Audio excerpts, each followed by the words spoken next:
भगवान पर हमेशा विश्वास करो, ईश्वर पर हमेशा विश्वास करो। उसके बिना, उसके मर्जी के बिना संसार में एक पत्ता भी नहीं हिल सकता है।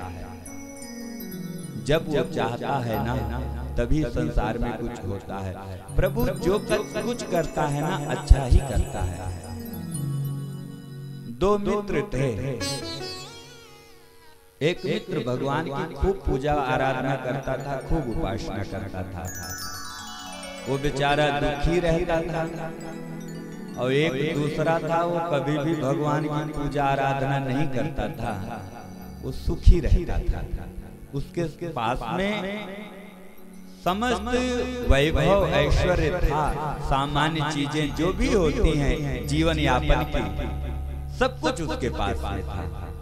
और जो भगवान की पूजा करता था वो बेचारा दुखी, तो वो कभी कभी उसका मजाक उपहास करे कि देखो मैं कुछ नहीं करता हूँ, मेरे पास में सब कुछ है, मुझे सब कुछ मिला हुआ है, और तुम पूजा करते हो, तुम्हारे पास में कुछ नहीं है।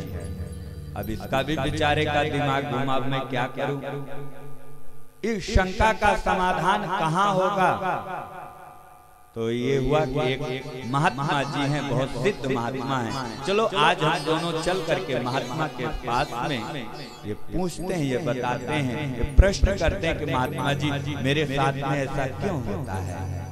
यहाँ तक जब महात्मा जी से मिलने के लिए चले ना, तो ठोकर और लगा उस व्यक्ति को जो आराधना करता था। कहा देखो तुम्हें फिर कष्ट मिला, छोड़ो ये सब, ये क्या करते हो। महात्मा जी के पास में पहुंचे। महात्मा जी ने स्वागत किया, सत्कार किया, आशीर्वाद दिया। फिर महात्मा जी ने पूछा, बेटा बताओ तुम लोग किस लिए आया है। जो भक्ति भाव करता था उस मित्र ने महात्मा जी से सारी बातें बताया।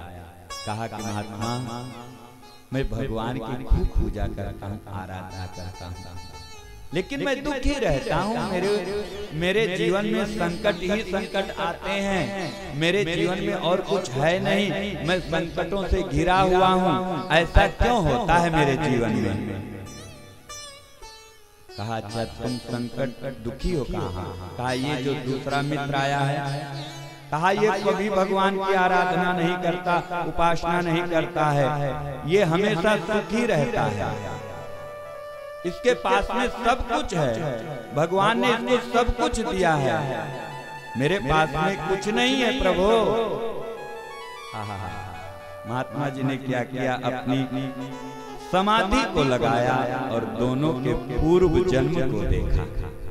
जब पूर्व जन्म को देखा मुस्कुराए महात्मा जी। कहा बेटा तुम दुखी, तुम गरीब नहीं हो, आज तुम्हारी भक्ति ने ही तुम्हें बचा लिया। तुम यदि भगवान की आराधना ना करते, भगवान की उपासना ना करते, संतों महात्माओं के प्रति तुम्हारी श्रद्धा नहीं होती, विश्वास नहीं होता ना, तो आज जो तुम्हें ठोकर लगा है, आज ये मृत्यु होने वाली थी तुम्हारी। और मात्र आपकी आराधना और भक्ति की ही शक्ति ने मृत्यु को एक ठोकर में बदल दिया। आज तुम संसार को छोड़कर चले जाते हैं, लेकिन भगवान की आराधना, भगवान की उपासना ने ही तुम्हें बचा लिया है। और रही बात इस व्यक्ति की जो बहुत सुखी महसूस कर रहा है अपने आप को ना, इसके पूर्व जन्म के कर्म इतने प्रबल हैं, इसके पूर्व जन्म के कर्म इतने अच्छे हैं कि इसको तो चक्रवर्ती सम्राट होना चाहिए था। ये छोटी सी गाड़ी और मकान में ही संतुष्ट हो गया। यदि इस जन्म में भगवान की आराधना करता, भगवान की पूजा करता, संतों महात्माओं के प्रति प्रेम रखता, तो ये चक्रवर्ती सम्राट बनता। और ये थोड़े से मामूली से धन दौलत पा करके अपने आप को राजा समझने लगा। अब उस व्यक्ति ने, जिसने भगवान की कभी आराधना नहीं किया, जब महात्मा के ये शब्द सुने कि मैं तो चक्रवर्ती सम्राट बनने के योग्य था, आज मैं छोटे से नन्हे से घर और मकान में ही संतुष्ट रह गया, ईश्वर की आराधना ना कर सका, भगवान की उपासना ना कर सका, अपने किए हुए कर्मों पर पश्चाताप करने लगा। प्यारे, हम लोगों को भी कभी घबराना नहीं चाहिए।